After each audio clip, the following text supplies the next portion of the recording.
es que para algunos en la actualidad se vive hoy y se hacen algunas preguntas. Bueno, ¿quién es Dios, cierto? ¿Y dónde está Dios?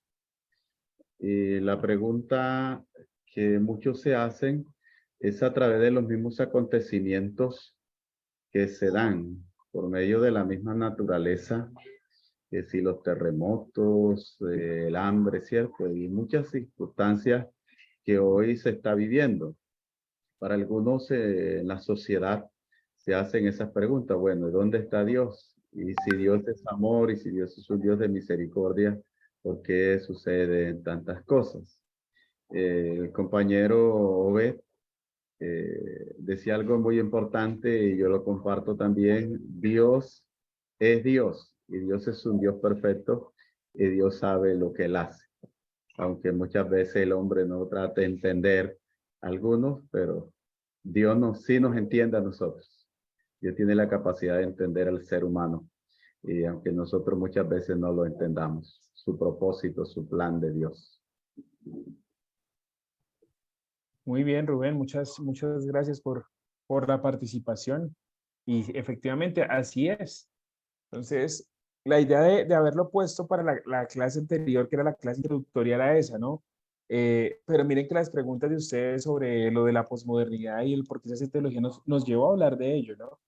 Eh, Porque es un riesgo que se corre al estudiar teología. Sí, es un riesgo. Es un riesgo, pero eso no quiere decir que estudiar la teología sea malo, ¿no? Pero entonces los que son músicos lo saben y por eso la comparación, ¿no? Dios es como una melodía, ¿sí? Y podemos saber mucho de música, podemos saber de instrumentos, podemos saber de tonalidades, pero por ser tan expertos, podemos detectar cosas que otros no pueden detectar y nos perdemos que el disfrute y el ir a tono con esa melodía. Una melodía de misericordia, una melodía de compasión, una melodía de justicia, una melodía de amor. Y pues pueden ser los riesgos también a veces. De hecho, si ustedes recuerdan el video de la clase anterior, de esta es la doctrina correcta, ¿no? Esta es la ortodoxia, esta es la teología que va acorde a lo que pensamos. Entonces, a veces somos como que nos volvemos expertos en decir Dios obra así y en encasillarlo y en hablar de Dios desde nuestra óptica, nuestra perspectiva, nuestro contexto, eh, que puede ser que corramos el riesgo de dejar de estar a tono con esa canción. eh, y decía el hombre en el video, ¿no? Mientras que puede estar aquella persona que dice que no tiene una relación con Dios o no conoce mucho a Dios, pero está a tono. Y finalmente eso es lo que muestra en lo que esa persona cree. Por otro lado, eh, si se corre ese riesgo, hay que estudiar la teología también. Y hay que estudiarla para no incurrir en los errores del comienzo. ¿Cuáles eran los errores del comienzo? Ustedes lo decían. Eh, Se cuadró el estacionamiento, me rebajaron los zapatos, los encontré en oferta. Pero otras cosas que son más de nuestra realidad cotidiana, ¿no? Porque esas primeras son muy de la realidad estadounidense, pero de la nuestra, ¿no? Uy, Dios es muy bueno conmigo porque pues se dieron cuenta de esa enfermedad antes de tiempo. Bueno, y la persona que sí se enfermó, Dios no es buena con él. Uy, el Señor me sanó, pero el que murió, Dios no fue bueno con él. Entonces, miren los dos riesgos, ¿no? Por un lado, volvernos expertos y dejar de disfrutar quién es ese Dios y estar a tono con Dios. Y por el otro, pues también la simpleza de por no tener conocimiento, eh, dar definiciones de un Dios distante, de un Dios lejano, de un Dios parcial. Cuando el texto bíblico nos presenta un Dios eh, que hace, que hace que el sol salga sobre justos y sobre pecadores. Listo, entonces, y la presentación terminaba la vez pasada con este párrafo que igual se los compartí, que es la razón por la cual, digamos, debemos romper con esta crítica que se hace al cristianismo. Dice Terry Eaton que la virtud principal del cristianismo, y eso es importante, o sea, tantas virtudes, pero dice, no, la principal es esta, tiene una versión, o sea, el cristianismo, la fe, tiene una versión para los eruditos. Los sabios, los eruditos tienen la teología y esa es una versión. Pero las masas, el pueblo tiene otra versión del evangelio y son los ritos cotidianos. Y aunque las dos ocasionalmente estén enfrentadas, la propia iglesia es la que las liga. Entonces, un reto para nuestro estudio de la teología es ese, hermanos, que están haciendo historia aquí en esta facultad de teología del Sínodo Reformado de la Iglesia Presbiteriana, y es que no podemos seguir permitiendo que el conocimiento teológico sea un privilegio de algunos. No, porque pues si algo es propio de nuestra fe es que creemos en el sacerdocio universal del creyente. Es decir, todos somos sacerdotes.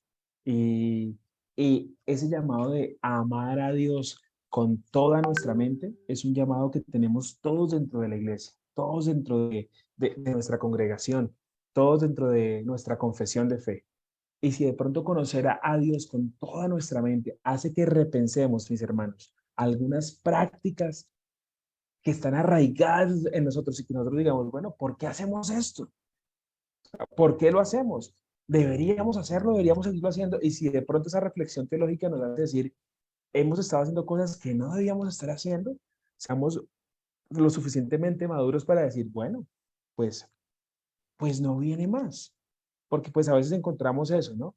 Esa contradicción entre lo que decimos y lo que hacemos. Entonces, esta crítica que hace este autor es válida, es buena, es cierta, pero es triste. ¿Cómo así que la virtud principal es esa? Tener dos versiones, ¿sí? Pues el cristianismo, la fe, debería tener una única versión y una versión que sea coherente entre lo que dice y entre lo que hace. Y ahí acababa la presentación. Entonces, vamos a pasar entonces, mis hermanos. eh, Vamos a pasar ¿a dónde? Permítanme.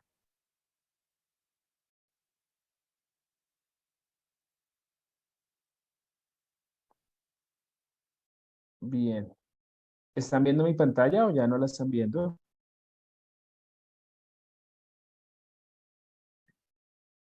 Sí, profe, sí lo Sí, estamos profe. viendo. Listo. ¿Sí la están viendo? Sí. Sí, señor. Listo. Ya, ahora sí ya no la están viendo. Listo. Bien, entonces vamos a pasar rápidamente a algún esbozo general del libro. Habíamos dicho que entonces sería el prefacio. Ah, pero yo ¿por qué lo quité? Yo debía haberlo dejado, ¿cierto? Bueno, solo que espero que si lo comparto ustedes puedan entonces ver también, yo los pueda ver, perdón, si estoy viendo la palabra. Bien, entonces mis hermanos, tenemos acá el texto, eh, Teología Contemporánea en el Mundo. ¿Listo? Ese es el texto, Teología Contemporánea en el Mundo, pero a ver, yo pongo así sea un poquitico más grande, eso. Sí me gusta verlos cuando están ahí. Eh, es que eso de hablarle a la pantalla sin verlos para mí es muy extraño. Aquí ya los estoy viendo a mi ladito. Teología Contemporánea en el Mundo. Entonces, decíamos que tenemos un prefacio. Para hoy teníamos los 4 primeros capítulos, pero pues entonces, en común acuerdo, lo que vamos a hacer es que vamos a comenzar la próxima clase con el capítulo 1, 2, 3 y 4.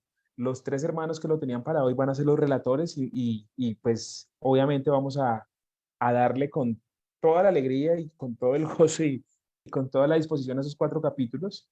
Pero básicamente quiero preguntar, ¿alguien sabe qué es teología contemporánea?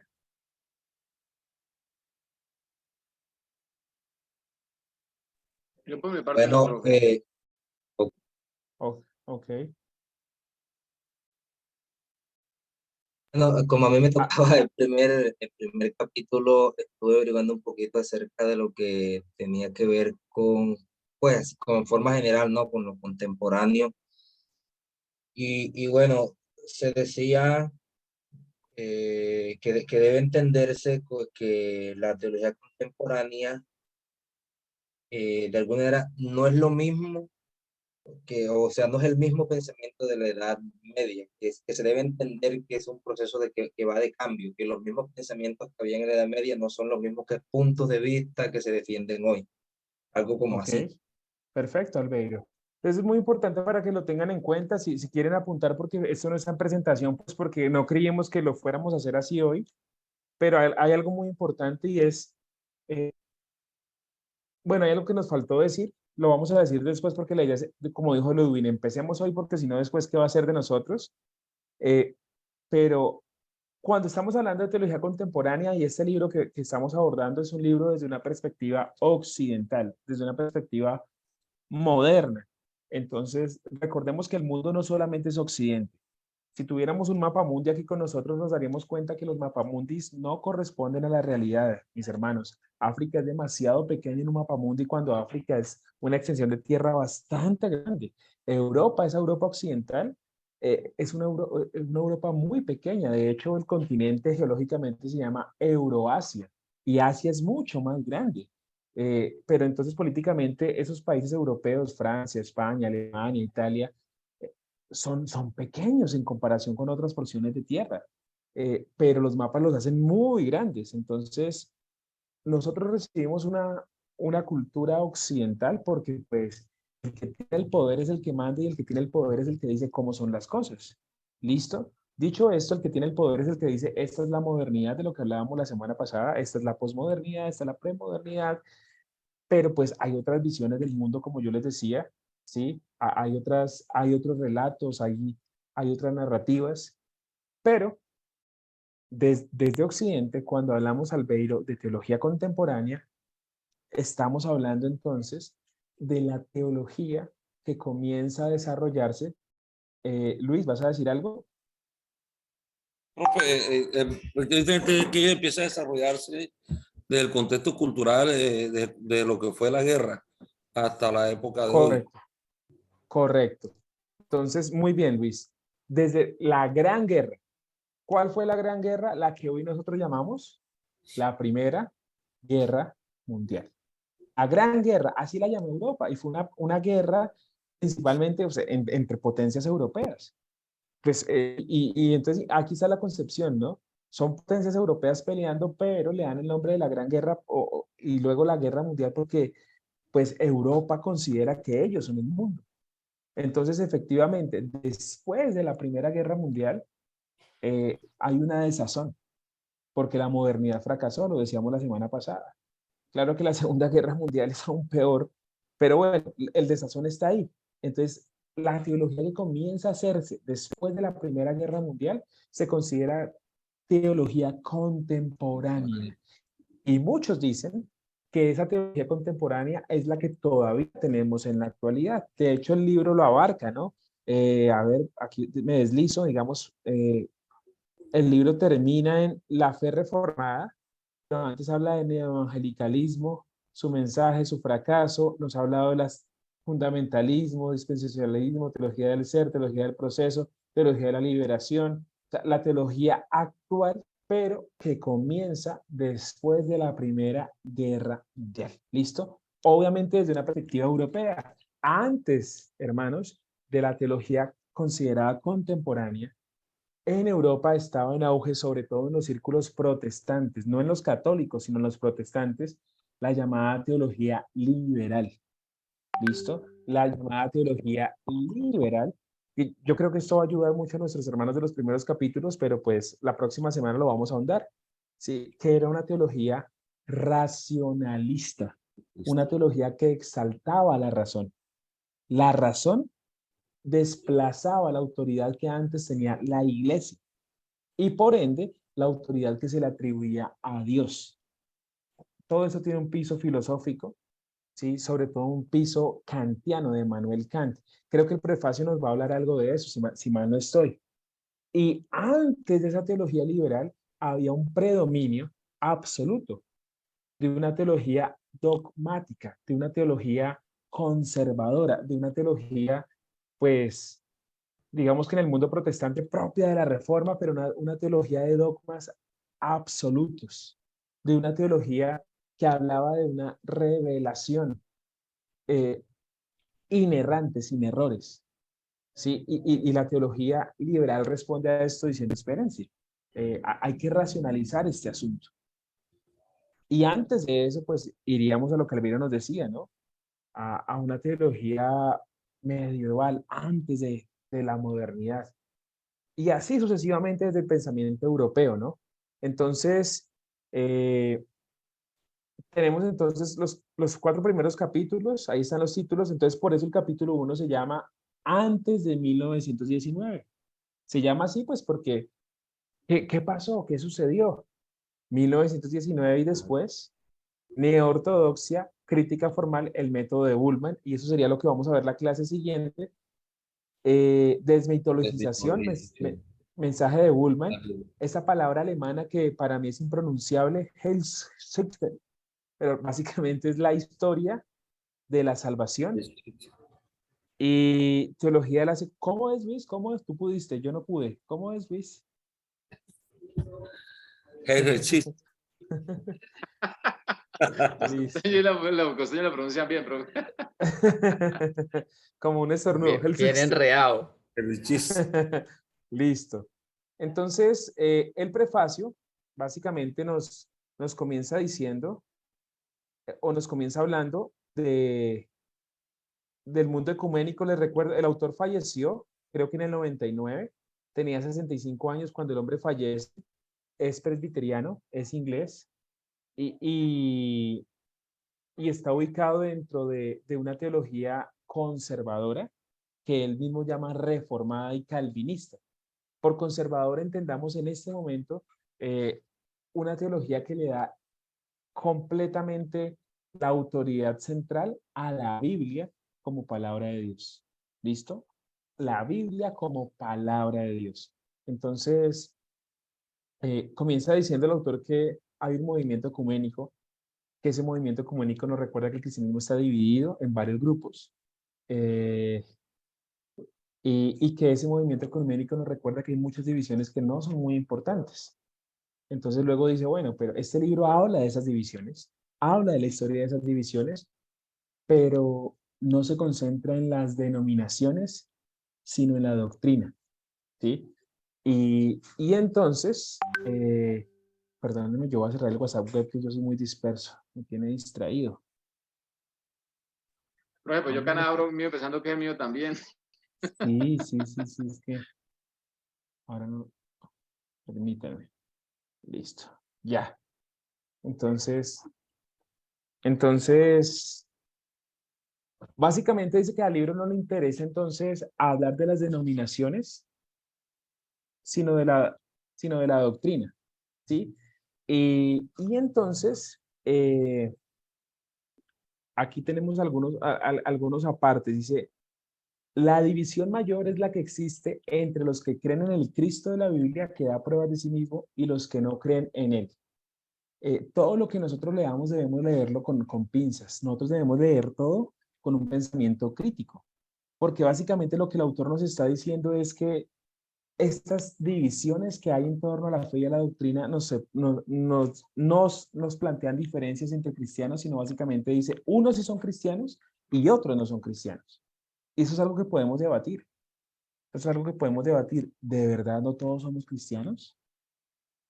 O sea, ¿cómo hago yo para afirmar que los cristianos somos solamente nosotros y que los católicos no son cristianos? ¿Cómo sé yo que los ortodoxos no son cristianos? ¿O cómo sé yo que los presbiterianos europeos no son cristianos? Todo hay que tomarlo con pinzas, ¿no? Porque el autor básicamente está diciendo eso. Las divisiones son centrales. Los que creen en el Cristo de la Biblia que da pruebas de sí mismo. Hay otros que no creen en ese Cristo, hay otros que creen en Cristo, pero ese no es el Cristo de la Biblia, es lo que está diciendo el autor.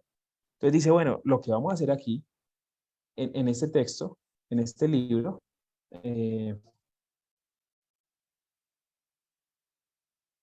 diferencias. Entonces, y aquí lo está diciendo, es la división que separa no una forma de cristianismo de otra, sino una religión de otra.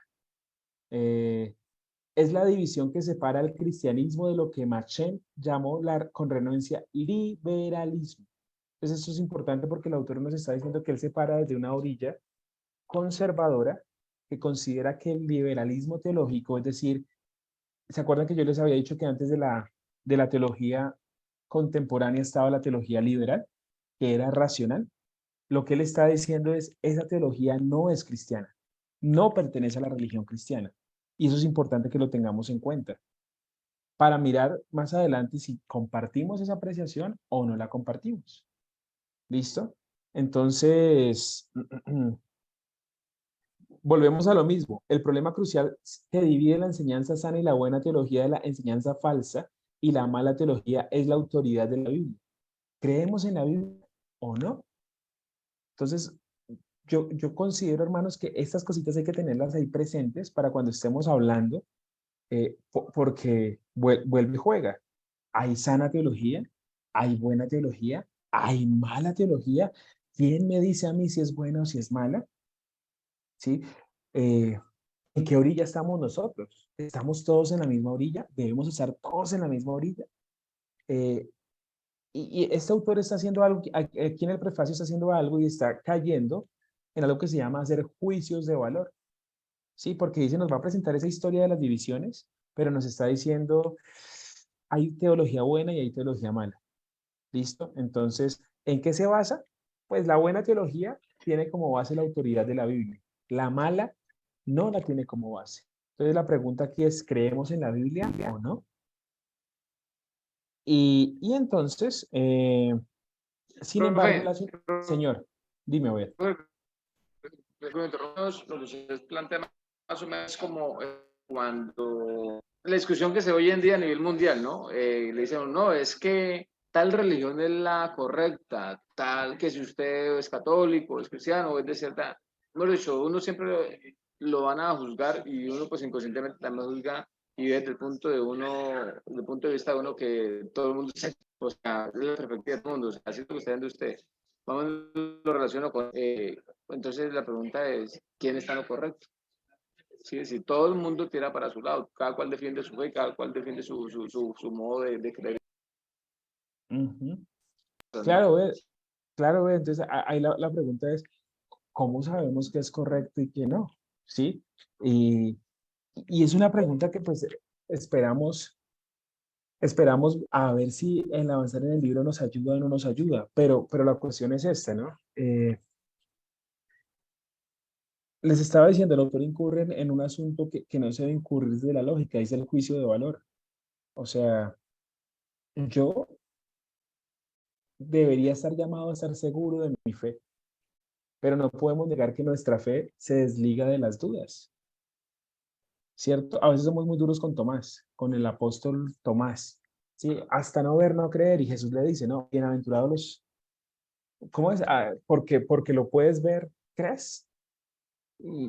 Pero la cuestión es, venga, pero es interesante, o sea, es interesante, ¿no?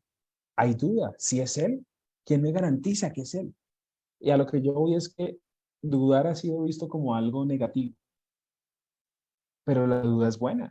La duda es buena porque nos permite construir fe, nos permite construir fe, nos permite saber por qué creemos.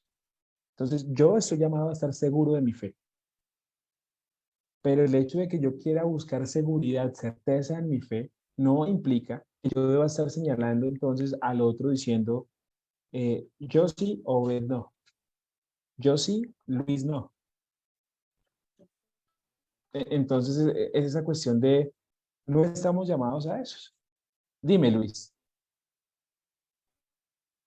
En el caso en Tomás, él buscó conocimiento en el momento. Es decir, no se basaba en la fe en lo que él creía, sino él quería saber realmente, estar convencido que era lo que estaba viendo. Y muchas veces nos basamos más en la fe que en el conocimiento que debemos tener. A veces podemos creer y al final podemos ser confrontados por esa misma fe. Hemos estado convencidos de algo todo el tiempo, pero realmente en el fondo quizás no creemos tanto porque no hemos visto. Sí, señor, es cierto, es cierto, es cierto, Luis. Entonces, ¿me están escuchando bien, hermanos? Sí, señor. Sí, Bueno, sí, señor, listo, listo. perfectamente. Aquí hay algo en el chat. Tomás quería una prueba que convenciera su razón.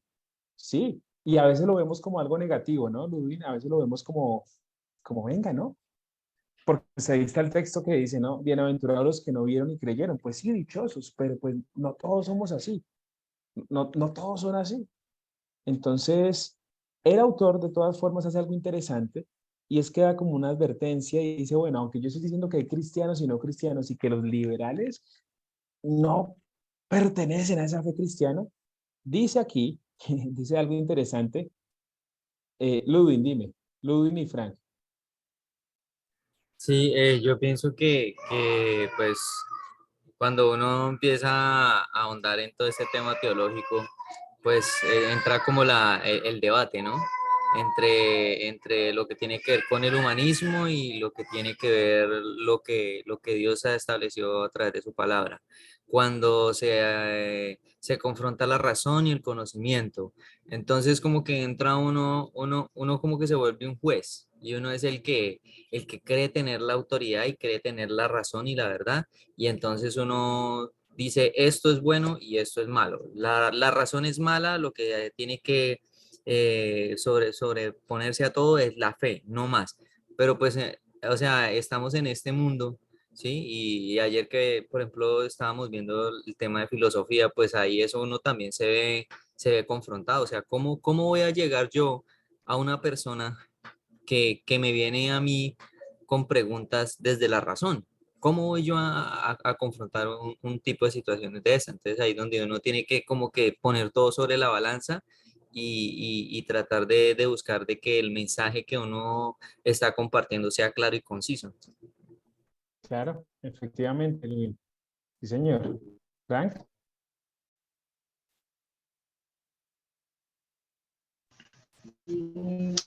Bueno, profe, como lo dije al principio, he estado leyendo un poquito, aunque no desde el primer capítulo, pero bueno, me doy cuenta que este autor cita, por ejemplo, a Bullman con el tema de la crítica formal.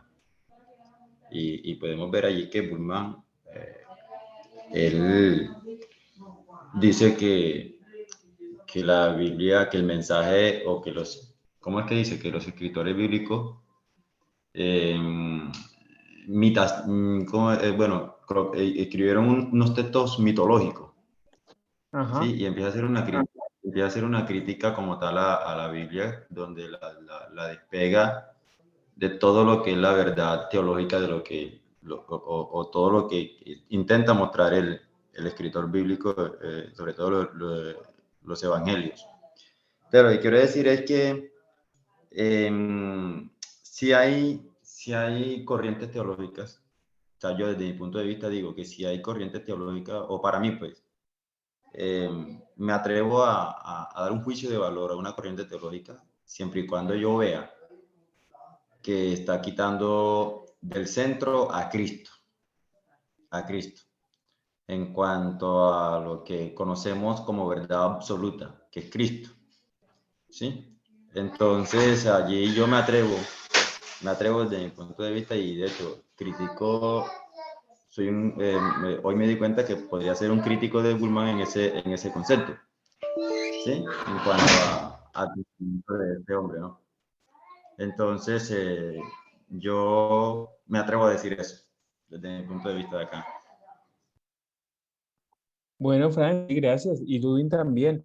Eh, Listo. Y digamos dentro de, o sea, volvemos, ¿no? Debemos estar preparados, dice la Biblia, ¿no? Para dar razón de nuestra fe. Ludwig, cuando tú estabas interviniendo pensaba en eso. Debemos estar preparados para dar razón de nuestra fe, defensa de nuestra fe. Y, y eso es lo que hace la teología, ¿no? Escuchando a Fran, entonces pensaba nuevamente en lo que ese autor nos está diciendo. Ese autor nos está diciendo, listo, pues.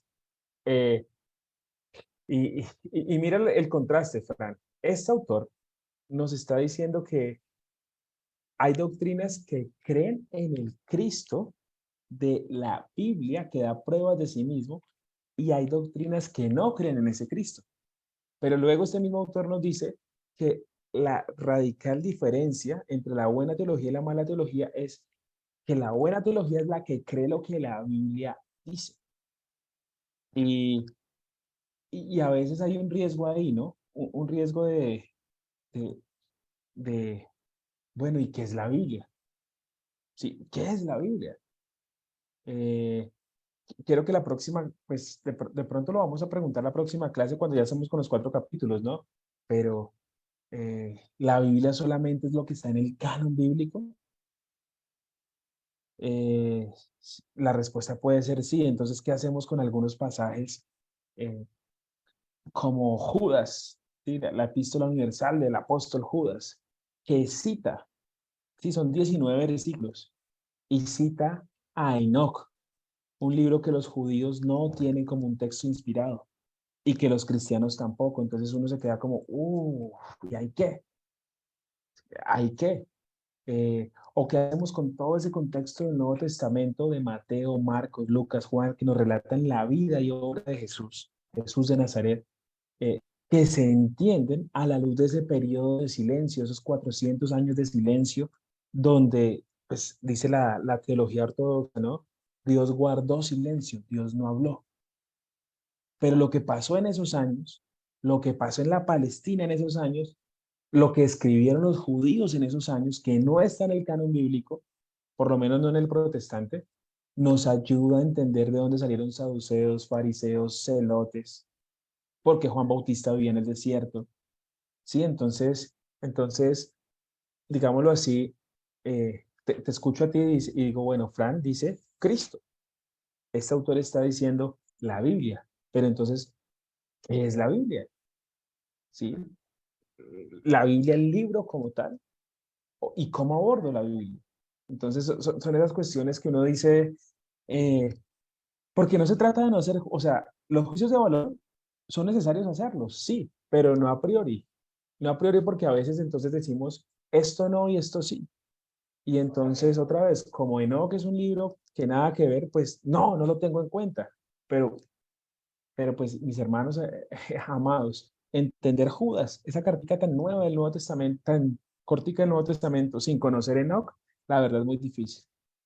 Sí, entender esas cuestiones de que el arcángel Miguel peleaba con Satanás por el cuerpo de Moisés, uno se queda como, bueno, ¿y ahí qué?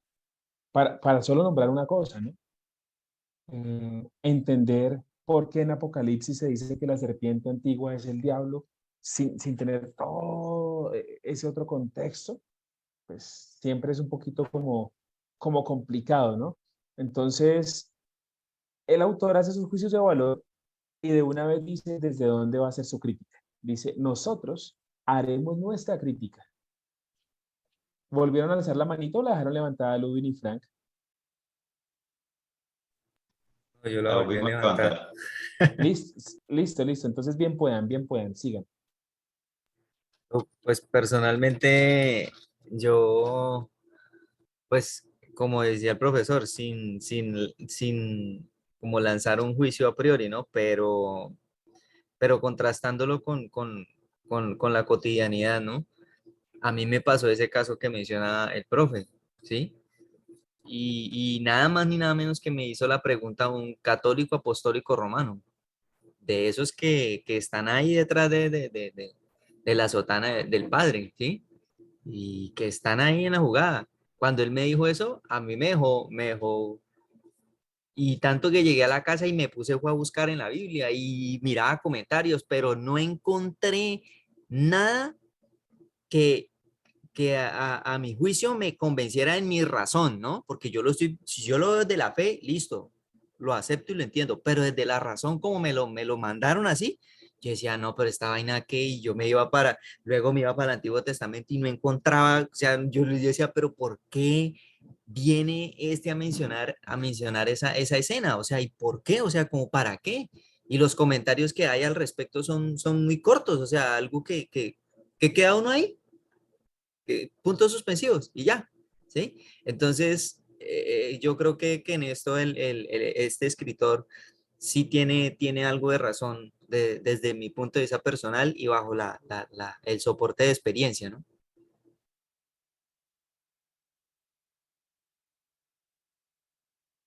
Ay, estoy silenciado. Ludwig, gracias. Te decía que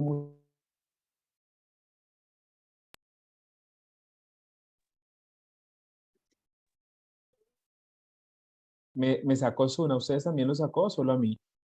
No, solo usted. ¿Por qué me saca? Solo usted. Estaba diciendo que gracias, que muchas gracias por lo que nos estabas contando. Interesante, interesante. Frank,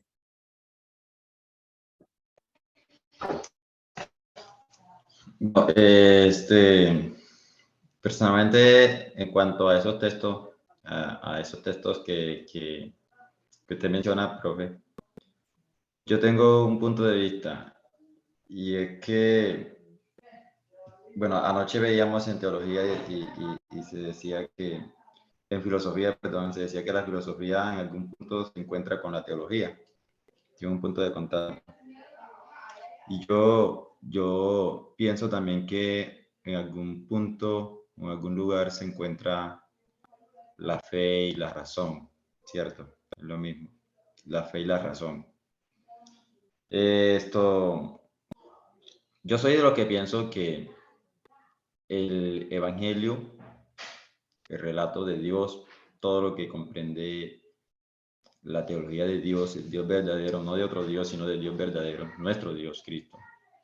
Es como el medio por el cual lo invisible se revela lo visible, ¿sí?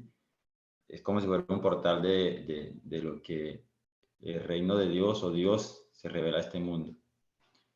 Entonces, no es de sorprendernos y nosotros, pues, yo creo que debe ser casi de todo aquel que estudia esta teología, la teología cristiana, debe comprenderlo, de que estamos hablando de un Dios sobrenatural, de un Dios que es espíritu, ¿sí? Desde nuestro punto, sin perder la razón, estamos hablando de un Dios que es espíritu y que de cierto modo, pues, van a haber elementos, van a haber situaciones, van a haber escenas donde vamos a encontrarnos con este tipo de relatos.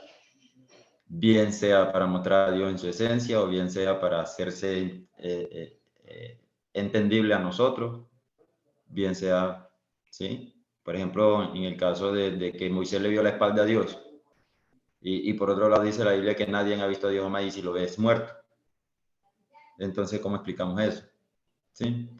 Entonces son cosas que yo creo que debemos de comprender desde este punto de vista, ¿no?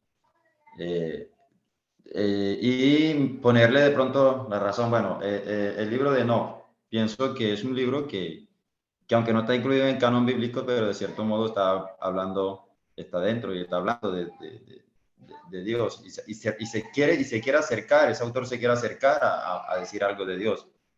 ¿Sí? Se quiere acercar a decir algo de Dios, tiene como objetivo decir algo de Dios, entendiendo eso, ¿no? Entonces ya hay que tener en el canon bíblico, pues ya es miremos que el canon bíblico es una cuestión que ya tiene que ver más con lo de la iglesia, con una decisión de la iglesia, aunque sabemos que ahí está el Espíritu Santo, pero que tiene que tener mucho de historia y todas esas cosas. Sí, señor, o sea, concuerdo en eso y es ahí entonces donde uno le hace los cuestionamientos al autor que estamos leyendo, ¿no? Porque es que a veces, eh, a veces somos un poquito pretenciosos, ¿no? Con la voluntad de verdad. O sea, otra vez, estar llamados a tener la razón, perdón, estar llamados a estar seguro de la fe es una cosa, pero a creer que soy yo el que tiene la razón, ya es otra.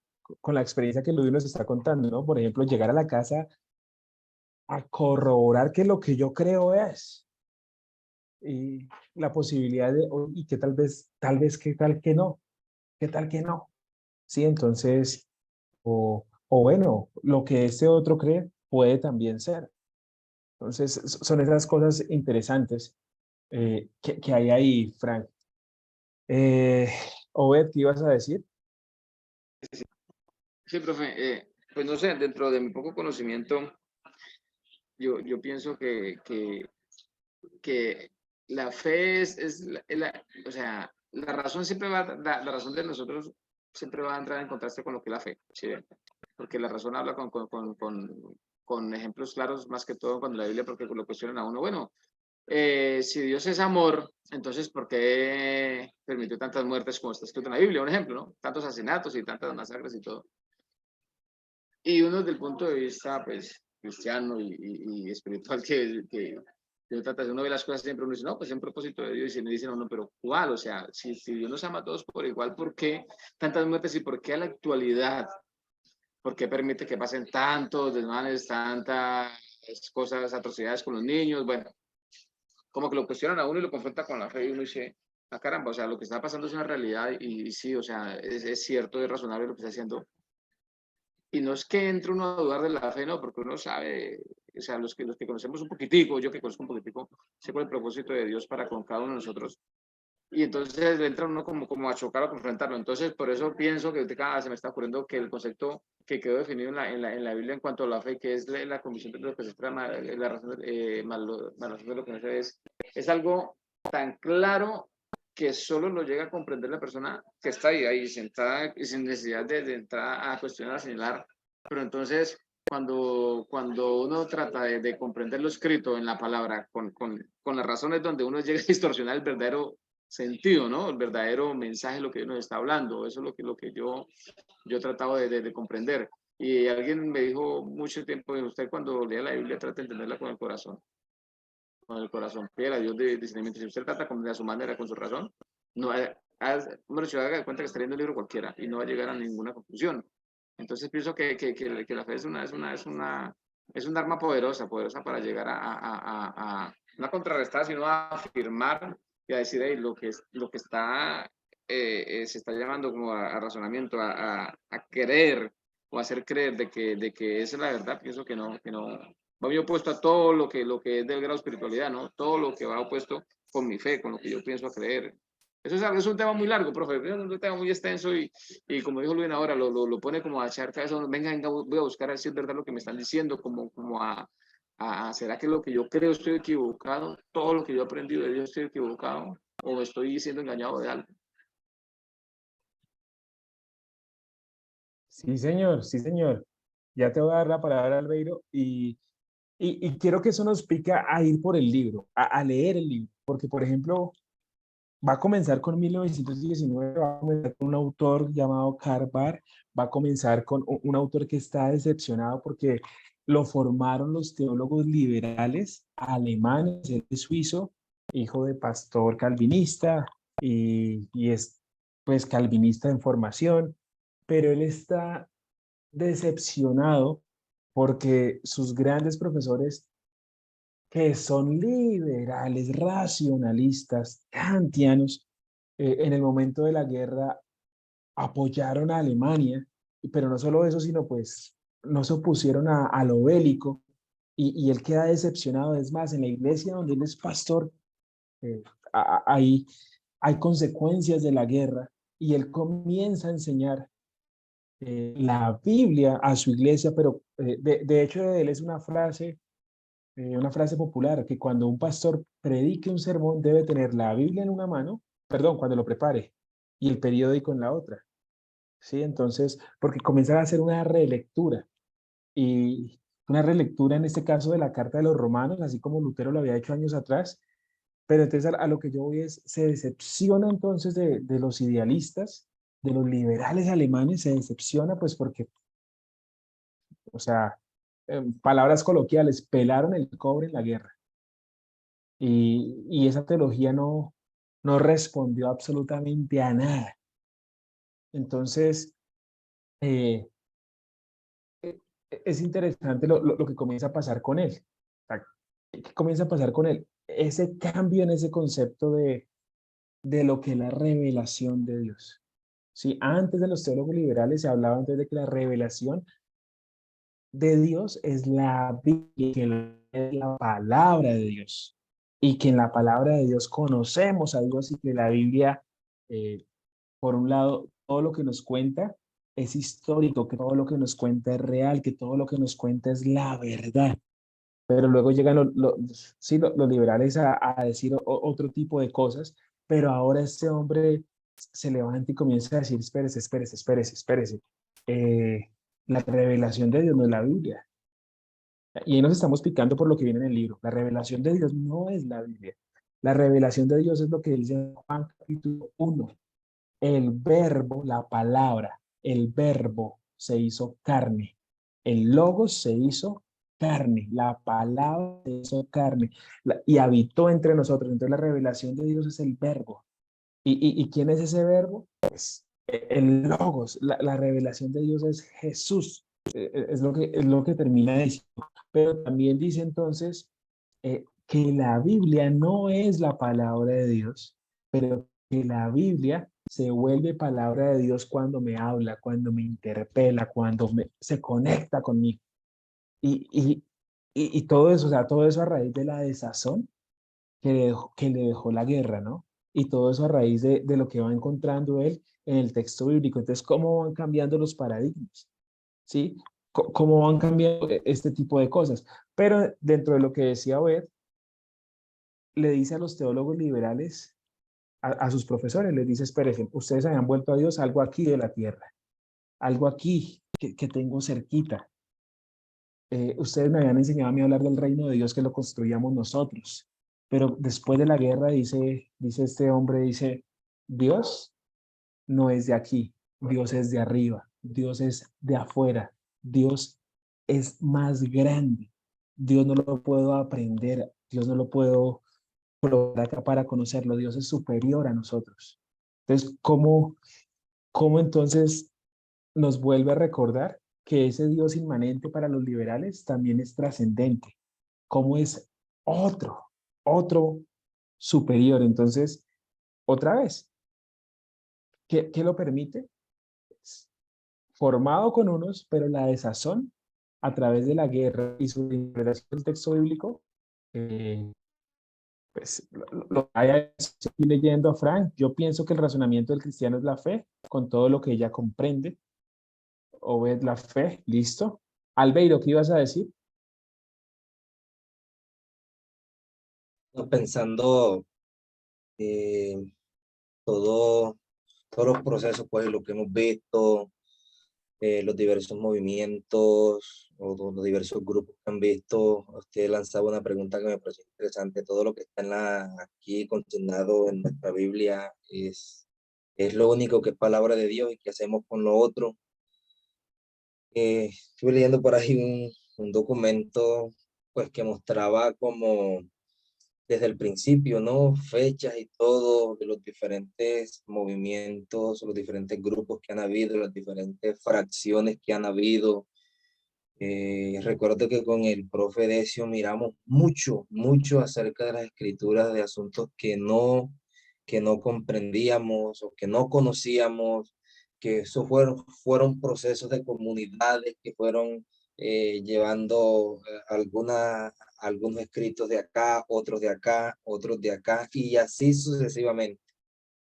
Pues la conclusión que yo he llegado a sacar de todo esto, y ayer se la compartía a Fran un poquito, yo le decía, creo que la gracia de esto, o dónde está el milagro de todo esto realmente, dónde está el milagro de todo esto realmente. Yo pienso que el milagro de esto realmente está en que de una o de otra manera el evangelio ha estado presente.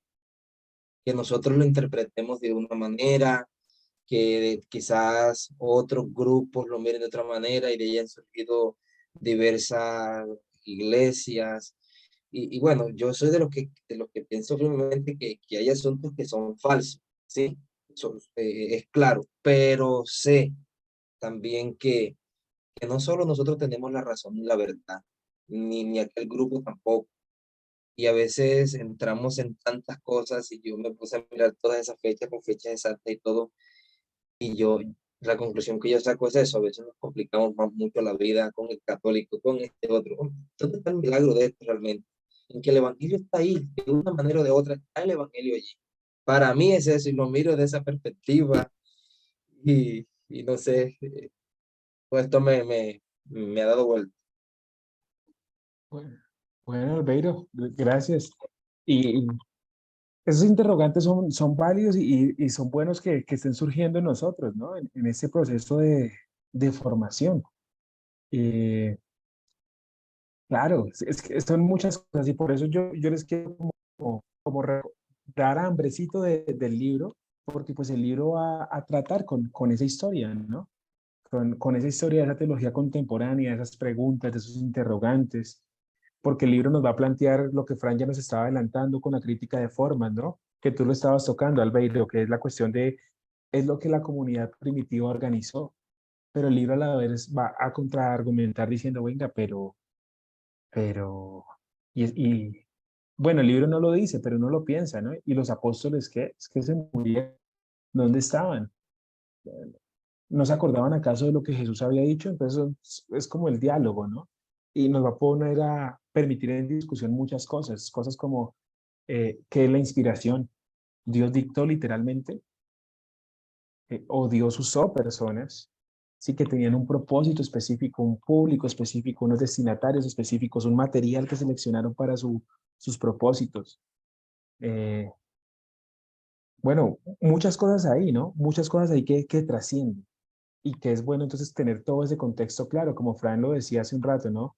Eh, Fran lo decía hace un rato con respecto a lo del canon, ¿no? El momento histórico cuando se tiene que hacer un canon, pero pues porque hay otras iglesias, y no solamente estamos hablando de las católicas, ¿no? Digamos, hay iglesias ortodoxas con algunos de estos libros dentro de su canon.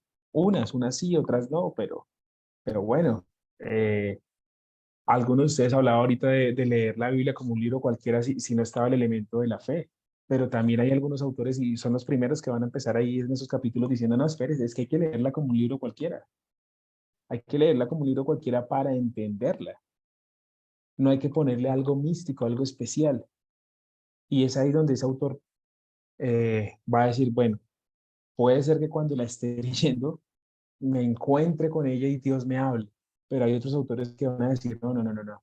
Dios habla por su propia iniciativa y ya, y se da a conocer y ya, y hay otros que dicen, no, pero pues Dios habla y si es su iniciativa, pero yo necesito también encontrarme con Él y responderle a lo que me está diciendo. Entonces, son todos esos conceptos de la revelación que empiezan ahí. Noemí dice aquí trascendencia, sublimidad y santidad, Dios exaltado por encima de su creación.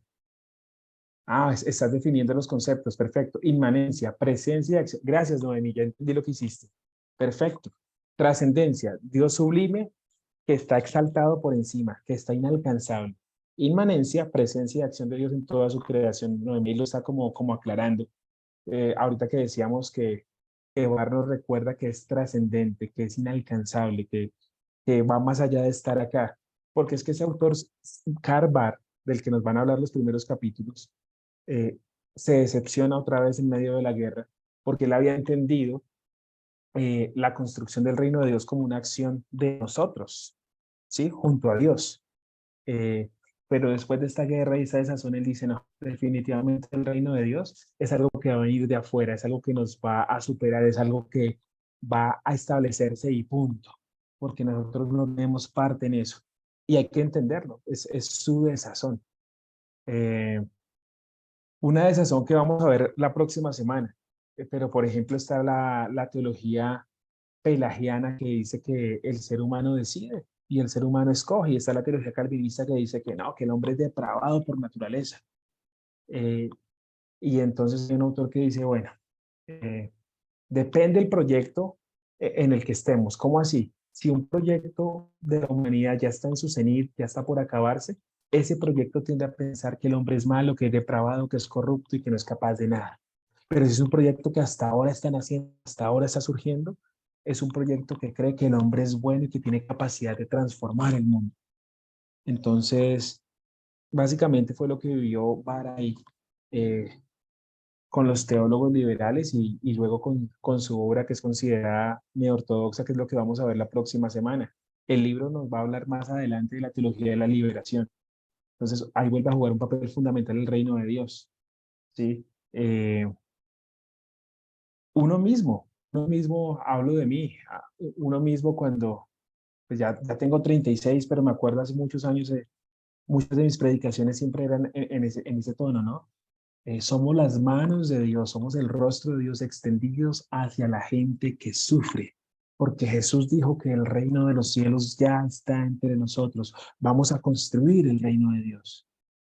Pero a veces pasan los años, y en mi caso son más de 18, 19 años de estar pensando en eso, y a veces uno ve con desasosiego este mundo, la corrupción, la maldad, el maltrato hacia las otras especies, cómo acabamos con el planeta. Y uno se queda como pensando en esas frases de Apocalipsis de, sí, ven Señor Jesús, o sea, porque no fuimos capaces, ven tú. Entonces, entender los momentos, ¿no? O sea, los contextos, no sé, o como el pastor que llega a una iglesia, su primera iglesia, y tiene todas las ganas y hace de todo. Oh, bueno, yo no los he visto a ustedes. ¿Ustedes son gorditos o delgaditos?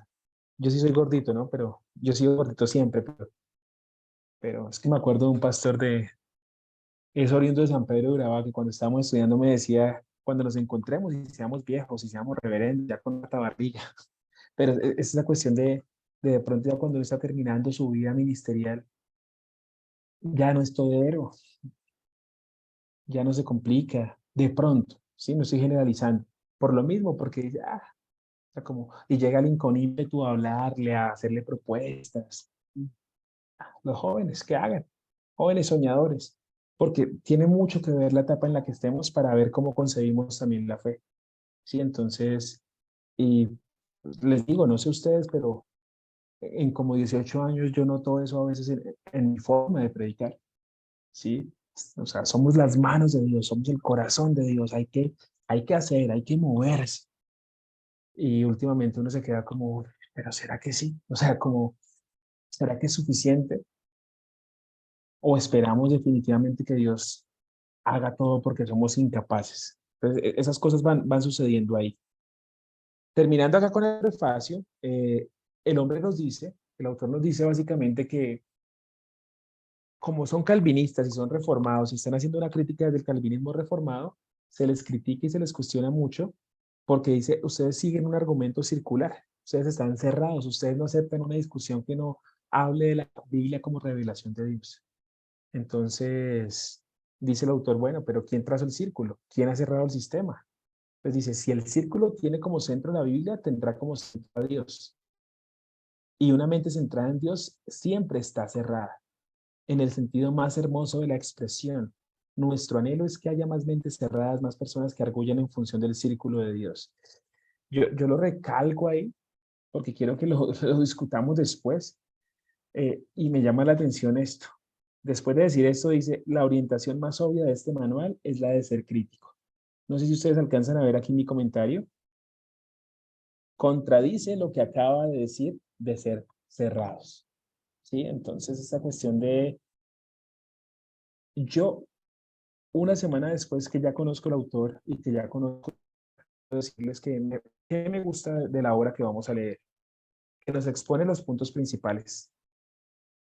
¿Sí? Eso me gusta. Después le contesta y hace una crítica a esos puntos principales de cada época. No obstante, no comparto con el autor que quiera entonces, eh, yo lo había previsto la semana pasada, ¿no? Que quiera entonces hacernos ver que la única teología válida es la teología reformada. Porque en ese afán llega a decir cuestiones como estas, o sea, una mente cerrada es una mente que está enfocada en la Biblia porque la Biblia tiene como centro a Dios. Entonces, si solo pensamos lo que Dios quiere, pues somos una mente cerrada y qué expresión tan bonita. Pero luego me dice que hay que ser crítico porque la orientación más obvia de este manual es de ser crítico. Entonces, otra vez, mis amados hermanos, nosotros tenemos que tener una mente abierta, no cerrada, abierta. Les recuerdo entonces la frase atribuida a Calvino que les decía la clase pasada, ¿no? Aún en los paganos, decía Calvino, se manifiesta Dios. Aún en los paganos Dios se da a conocer. El mismo Calvino decía eso y este autor calvinista lo que está diciendo es que no, que es solamente la Biblia que se centra en Dios, pero a la vez nos pide ser críticos. Entonces uno dice, bueno, pero ¿cómo hacemos? ¿Cómo leemos los textos? Y finalmente, entonces, eh, nos hablan aquí de que esta obra se apoya en la estructura del doctor Bantil, es un teólogo, también protestante, también calvinista, del cual no hay nada, absolutamente nada en español, pero nos vamos a dar cuenta cuando avancemos que Bantil aparece por toda la obra criticando y respondiendo a las tendencias teológicas contemporáneas que aquí hay. Eh,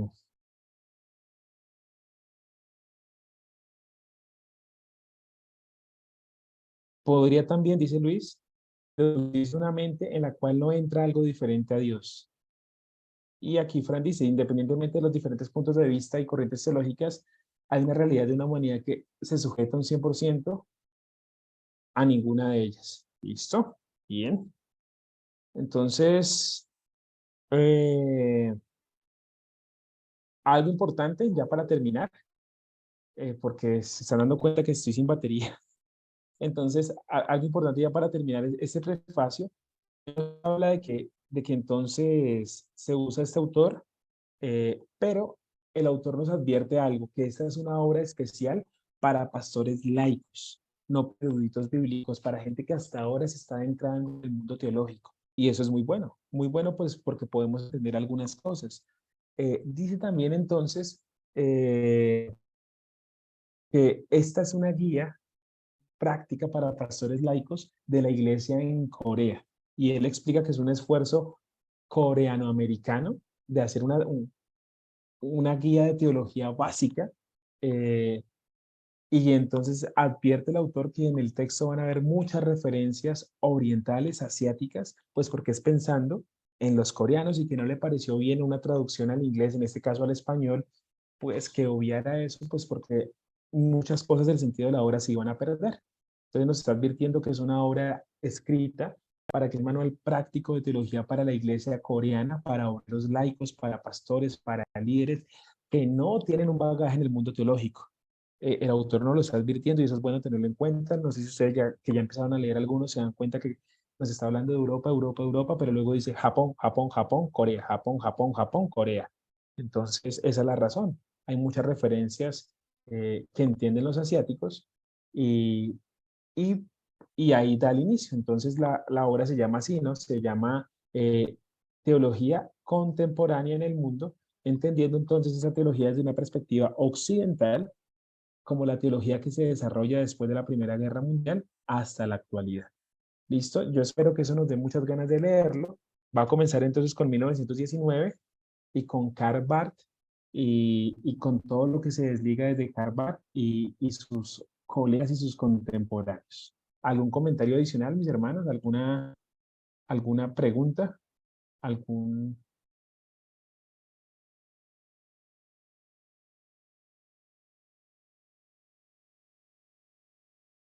Ante algo cerrado, pensamiento crítico. Dime, Luis, dime.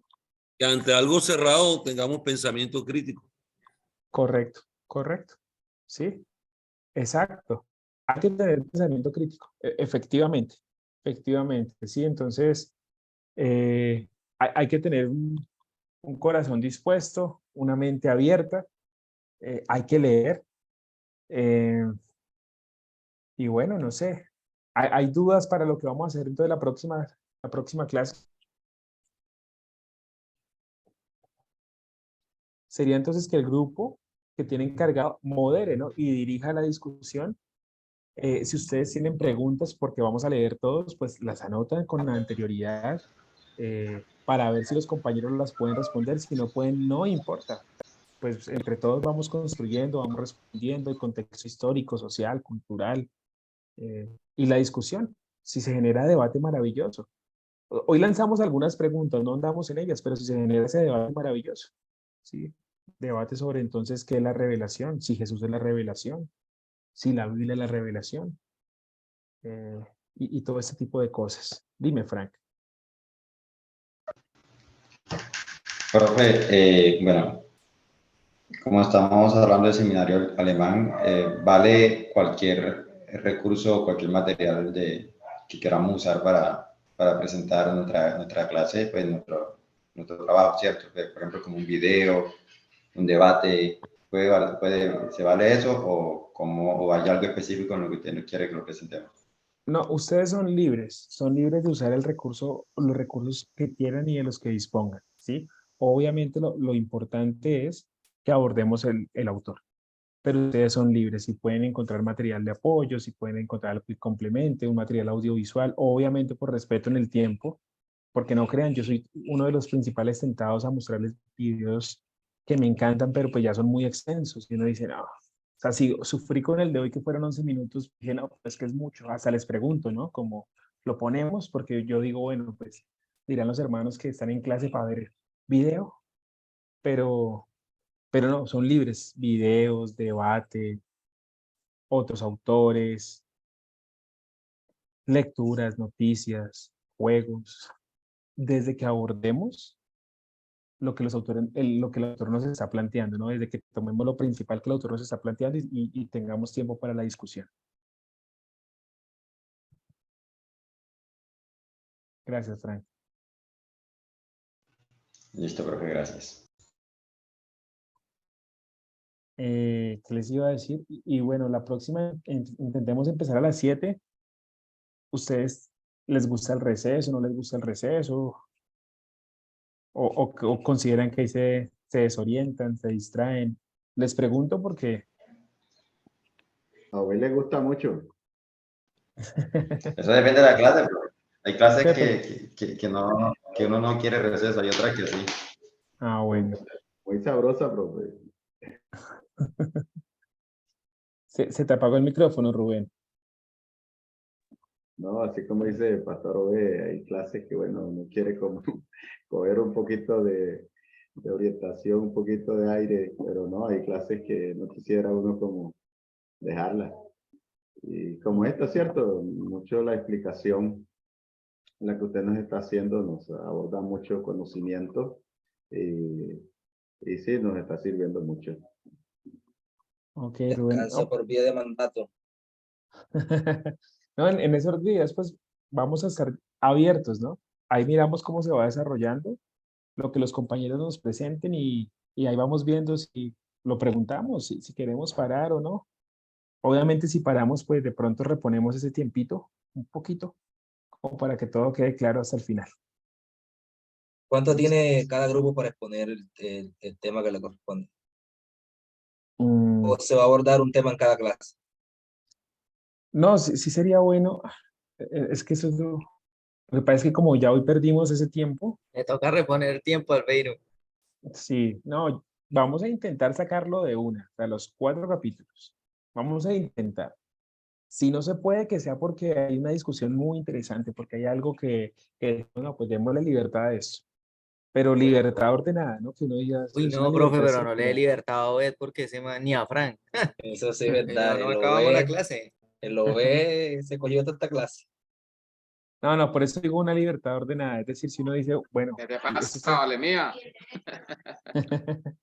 Listo, listo. Pero sí los invito a que, miren, hermanos, a que lo disfruten. Son capítulos corticos. El capítulo 4, y con los grupos mirábamos que tiene 4 hojitas y un párrafo. O sea, son capítulos muy corticos y digeribles. Y yo creo que nos van a levantar bastantes preguntas. Sería muy bueno eso. Bueno, eso porque esos son esos espacios, hermanos, para aprovechar. Aprovechar para preguntar. Eh, la vida en general, el conocimiento se construye a raíz de preguntas, ¿no?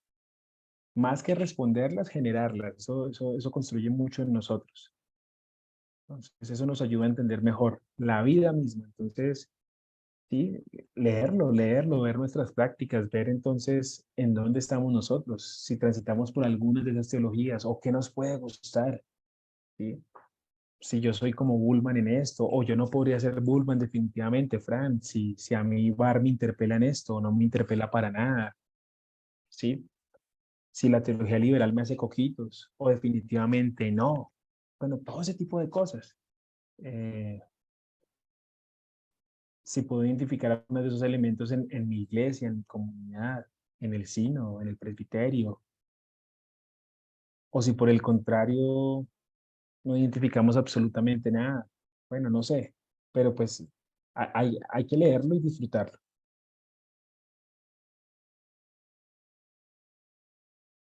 Listo, listo, listo. Entonces, los voy a soltar temprano para que tomen el tintico y irse a dormir. Si toman tinto por la noche, No, señor, porque nos trasnocha. Edilson. Y en la clase y dicen en la clase que dormir. Nos trasnocha el que queda en la olleta. Uy, sí, no lo podemos ver ahí. No, no, pues agradecerles la paciencia, mis hermanos. Por favor, cualquier contratiempo que llegaran a tener, avisarlo, valga la redundancia, con tiempo, con tiempo. Para que, digamos, si nos volviera a pasar lo de que ya no nos puede pasar en 8 días, pues uno tener listo un plan B donde listo, lo vamos a abordar. El grupo no pudo, pero lo vamos a abordar así, así, así. ¿Listo?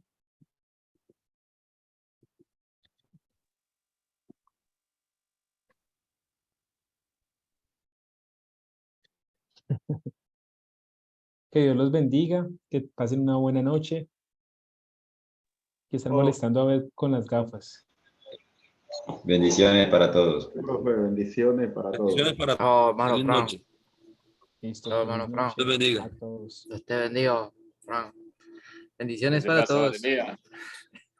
¿Qué te pasa, vale mía? Bendiciones, Edilson, no Ponte la pila de estudiar, que tú sabes que estás en el grupo mío. No vas a Dios salir bendiga. con nada.